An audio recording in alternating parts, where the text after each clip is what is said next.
Buenas tardes. La siguiente columna fue publicada originalmente el 14 de abril del año 2026 en el periódico Al Poniente y hoy venimos a compartirla con ustedes en el canal Nueva Gaceta. El título es "Y del desempleo cuando hablamos", del autor, que soy yo, Jerónimo Sosa Gómez, economista de la Universidad de Antioquia, magíster en economía aplicada, consultor económico y analista económico. Inicia así. En Colombia volvió a estallar la discusión por la decisión del Banco de la República de subir la tasa de interés en 100 puntos básicos hasta 11,25%, en un momento en que la inflación anual de marzo de 2026 fue de 5,56%.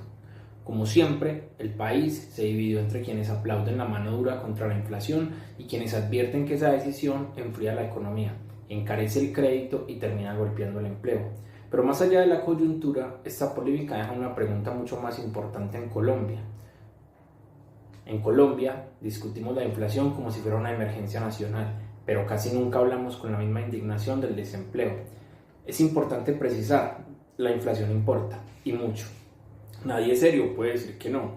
La inflación castiga el bolsillo, deteriora el ingreso real y afecta, sobre todo, a los hogares más vulnerables. El problema no es reconocer eso. El problema es actuar como si ese fuera el único dolor económico que merece atención pública, porque cada vez que se toma una decisión monetaria muy restrictiva, hay una pregunta que casi nunca se formula con suficiente honestidad: ¿cuánto desempleo estamos dispuestos a tolerar para mantener la inflación bajo control? Esa pregunta es todavía más urgente en un país como Colombia, donde el desempleo no es una rareza ni un accidente, es una enfermedad vieja. En febrero de 2026, la tasa de desempleo fue de 9,2%, una cifra que en muchos países sería vista como alarmante, pero que aquí muchas veces se recibe con resignación. Y cuando uno compara Colombia con la región, el panorama no mejora. Con datos recientes comparables del Banco Mundial, Colombia apareció otra vez en el grupo de países con mayor desempleo de América Latina. Y si uno deja aparte casos excepcionales o de muy difícil comparación, como Venezuela y Haití o Cuba, seguimos siendo el más alto de la región. En la tabla que les muestro, pueden ver cómo Colombia es el país de América, sin casos específicamente exclusivos, con el desempleo más alto. En la tabla aparece el desempleo del 8,9%, que fue el promedio del año 2025, pero tenemos la tasa estacionalizada en febrero del 9,2%. Sin embargo, si miramos de ahí para abajo, Panamá, Chile, Uruguay, Argentina, Canadá, Costa Rica, porque no me quedo solamente en Sudamérica ni en Latinoamérica, sino también con Norteamérica. Entonces, si nos comparamos con Canadá, México, Estados Unidos, en ese mismo escenario, Colombia seguiría siendo el país, la nación con la tasa de desempleo más alto. Y aquí es donde el debate se vuelve, además de técnico, político, social y moral, porque no se trata solo de un número en una junta técnica. Se trata de aceptar o no que miles de personas se queden sin empleo para defender una meta de inflación que muchas veces se presenta como intocable. Esa es la discusión de fondo, no si la inflación importa, sino porque en Colombia parece importar mucho más que el trabajo. En otras partes del mundo esa discusión es mucho más abierta. La Reserva Federal de Estados Unidos, por ejemplo, no tiene como única preocupación la estabilidad de precios. Su mandato incluye también el máximo empleo. En China, aunque el diseño institucional es distinto, la política monetaria también se piensa en relación con el crecimiento y el empleo, no solo con la inflación. Es decir, hay bancos centrales y economías que entienden que la estabilidad no puede medirse únicamente por el comportamiento de los precios, sino también por la capacidad de generar trabajo y sostener la actividad económica. Colombia, en cambio, ha construido una cultura económica en la que la estabilidad macroeconómica suele celebrarse incluso cuando convive con resultados sociales mediocres.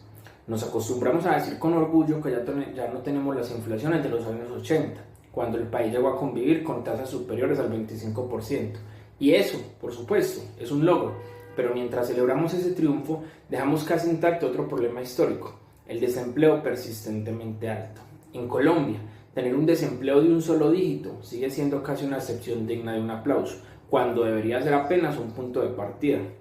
Lo más delicado es que esto no es un debate abstracto. El desempleo tiene unas consecuencias sociales concretas: más fragilidad en los hogares, más informalidad, más pobreza, menos capacidad de consumo, menos oportunidades para los jóvenes y menos tranquilidad para millones de familias.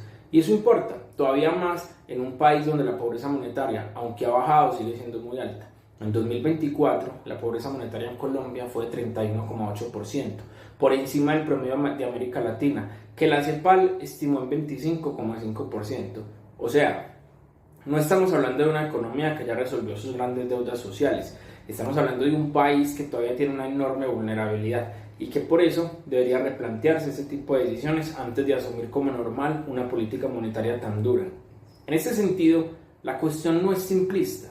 No se trata de afirmar que el Banco de la República debe abandonar su preocupación por la inflación.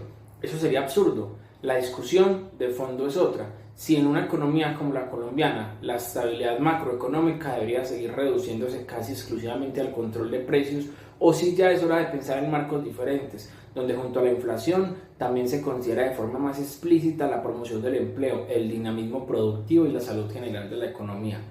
Y quizá sea esa la pregunta que Colombia lleva demasiado tiempo evitando.